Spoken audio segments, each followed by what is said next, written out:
check out our streaming schedule for this week.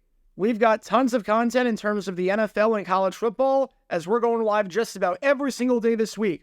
So make sure you hit that notification bell so you don't miss a single moment where we go live. And now, on with our feature presentation. When people talk about the greatest single-season collapses in NFL history, and teams that went from a surefire thing to make it to the playoffs to being on the outside looking in through their own incompetence, there are quite a few teams that come up. You've got teams like the 1993 Miami Dolphins, who were 9-2 after Thanksgiving, and then found a way to lose 5 straight games to end the year with a 9-7 record. You've got the 2023 Jacksonville Jaguars. I don't know a whole lot about that team. You got the 2008 Denver Broncos, who were up by 3 games with 3 to play in the AFC West, and somehow missed the postseason. You can learn more about that by clicking the card in the upper right corner. I could go on and on about some of these late-season collapses. However, the worst one of them all might involve the team you've been watching this entire time, as in the 1987 San Diego Chargers. It is a mystery how the Chargers missed the playoffs. On November 15th, 1987, on Sunday Night Football on ESPN, they defeated the Los Angeles Raiders by a final score of 16-14. This made them 8-1. With 6 games left in the strike-shortened season, the Chargers were the best team in football from a record standpoint. Not only that, but they were 2 games up on the number 2 seed in the AFC and had a 3-game lead on a playoff spot in general.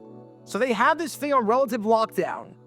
There was no way that an 8-1 team with that big of a lead and that big of a cushion could possibly miss the postseason. However, the Chargers proceeded to absolutely collapse down the stretch in historic fashion. Because after that Sunday Night Football win, they went from the best team in football to the worst team in football. In their final 6 games, the Chargers, who depending on which game it was, needed to win just one of them to make the playoffs, went 0-6, losing every single one. Over the final 6 weeks, the Chargers offense accumulated just 61 points, averaging barely over 10 points per game. For some perspective, over the first 9 games, the Chargers averaged over 21 points per game. Over the final 6 weeks, the Chargers defense allowed 162 points, allowing 27 points per game.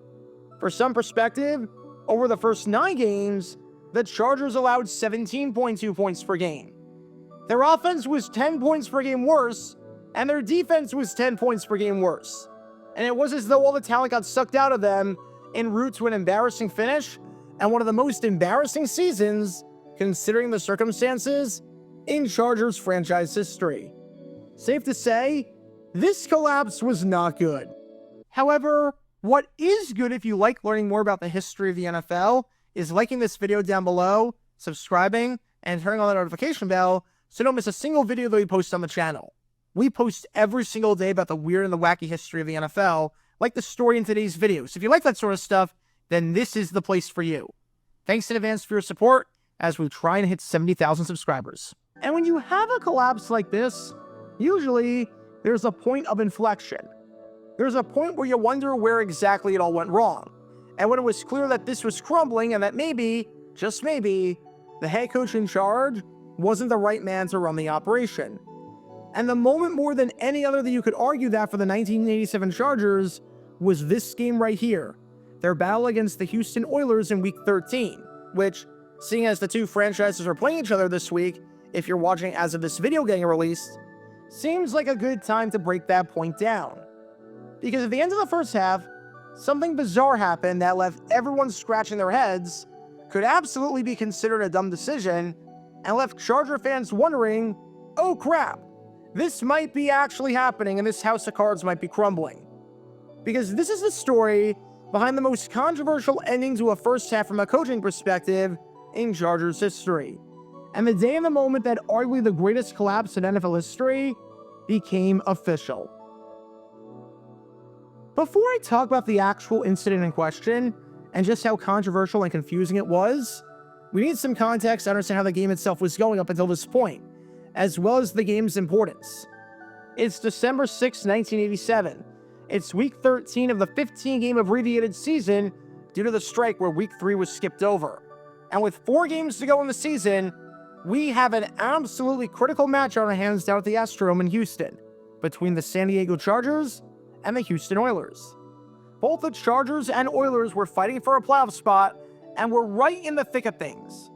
The Oilers entered this game with a 6-5 record, one game back of the Cleveland Browns for first place in the AFC Central, and one game back of the Seattle Seahawks for a wildcard spot, as there were a slew of teams by this point on 6 or 7 wins.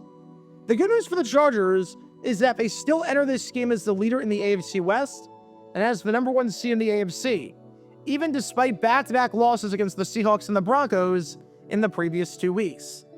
The bad news, though, is that with their 8-3 record, if they lost this game, they would truly be in a dogfight, and their playoff hopes, for really the first time in a while, would be on the brink. This felt like a must-win for both teams, so especially in a game like this, you've got to be smart and make the right decisions, which, yeah. The Chargers did not exactly do that, because to start this game off, it was all Houston. Not even 3 minutes into the game, and the Oilers found themselves up 7-0 following a 55-yard fumble return for a touchdown by Robert Lyles. Houston led 10-0 at the end of the first, and actually scored the first 20 points of the contest, leading it by 3 possessions before the halftime break. Everything that could go right for the Oilers to start the contest off was going right, as you've been able to tell from these highlights the entire time. And everything that could go wrong for the Chargers to start the contest off was going wrong. This game was a battle between 2 teams fighting for their playoff lives and looking to snap 2-game losing streaks. And thus far, only one of those teams was performing. However, there was still plenty of time left for the Chargers to do something. They found themselves down 20-2, and they had the ball with 80 seconds left and timeouts to work with. Plus, they were getting the ball to start the second half. Score a touchdown on this drive to cut it to a 2-score game, and score coming out of the halftime break, and all of a sudden, we're looking at an entirely different game. And it seemed like this drive right here was the first time that things were going right for the Chargers all day.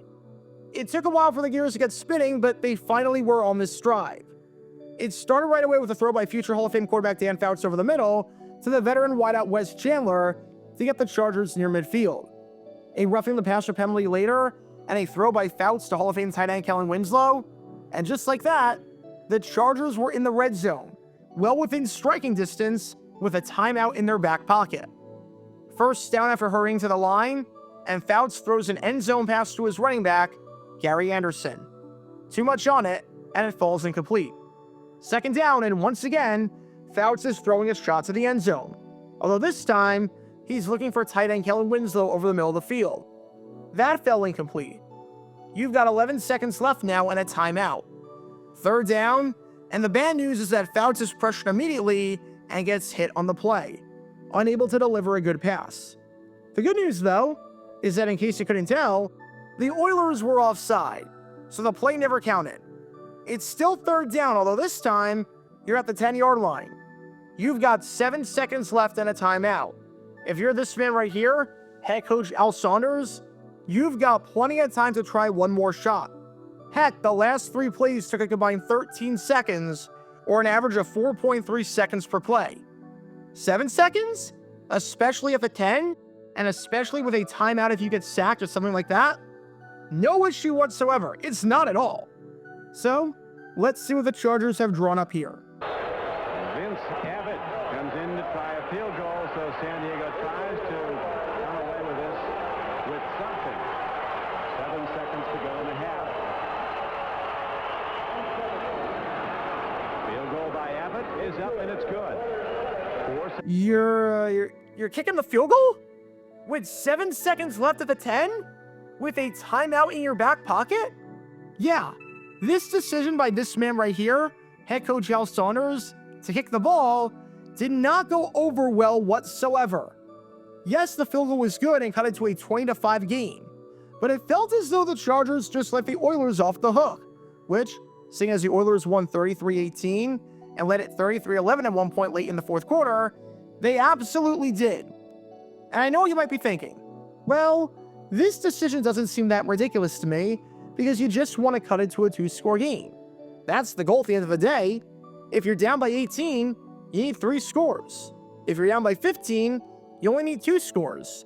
So even if it might not be that risky with a timeout and 8 seconds left to call another play, just cut it down to a 2-score game and don't take any chances and go into the halftime break, knowing that if you score coming out of the break, it's a 1-score game and you're right back in it.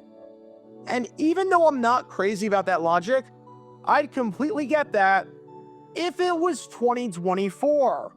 But remember that this was 1987. The 2-point conversion? Yeah, that was not a thing. It wouldn't become a thing for a few more years. So the maximum number of points you could score on a drive was 7, not 8. That meant that the field goal, the decision to take the 3 points, yeah, it's still a 3-score game. You still need 3 more scoring drives. So as dumb and as controversial as this decision may have been in today's NFL, just know that it was even more dumb and more controversial in 1987, because this really didn't do a whole lot in terms of cutting into an already substantial deficit.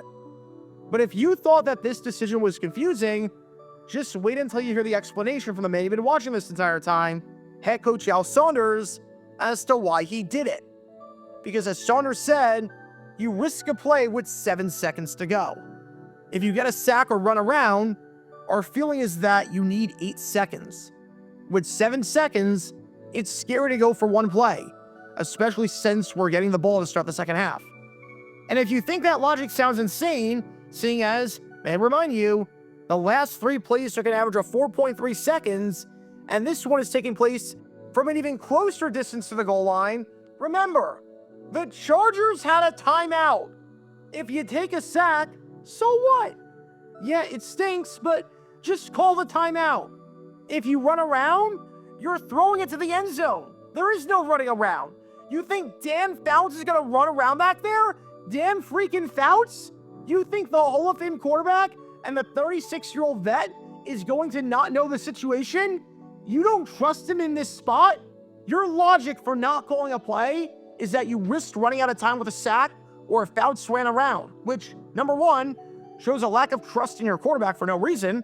Number 2, fails to take into account the fact that you had a timeout.